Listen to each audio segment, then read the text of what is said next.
পরশু রাতে স্পষ্ট চোখে দেখনু বিনা চশমাতে পান্তভূতের জ্যান্ত ছানা করছে খেলা জ্যোৎস্নাতে, করছে খেলা মায়ের কোলে হাত পা নেড়ে উল্লাসে, আহ্লাদেতে ধূপ ধুপিয়ে করছে কেমন হল্লাসে।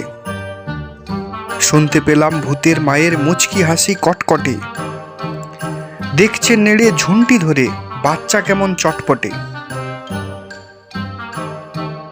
উঠছে তাদের হাসির হানা কাষ্ঠ সুরে ডাক ছেড়ে, খ্যাস খ্যাসানি শব্দে যেমন করাত দিয়ে কাঠ চেড়ে।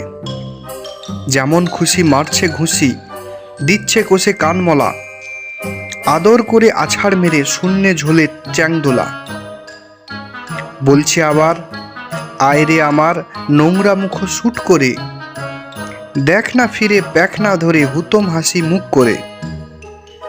ওরে আমার বাঁদর নাচন আদর গেলা কোৎকারে, অন্ধবনের গন্ধগুকুল ওরে আমার হুঁতকারে। ওরে আমার বাদলা রোদে জ্যৈষ্ঠী মাসের বৃষ্টি রে, ওরে আমার হামান ছেঁচা জ্যৈষ্ঠী মধুর মিষ্টি রে। ওরে আমার রান্না হাড়ির কান্না হাসির ফোড়নদার, ওরে আমার জ্যোৎস্না হাওয়ায় স্বপ্ন ঘোড়ার চরণদার। ওরে আমার গোবরা গণেশ ময়দা ঠাসা নাদুস রে, ছিচ কাঁদুরে ফোকলা মানিক ফের যদি তুই কাঁদিস রে। এই না বলে যেই মেরেছে কাদার চাপটি ফট করে, কোথায় বা কি ভূতের ফাঁকি মিলিয়ে গেল চট করে।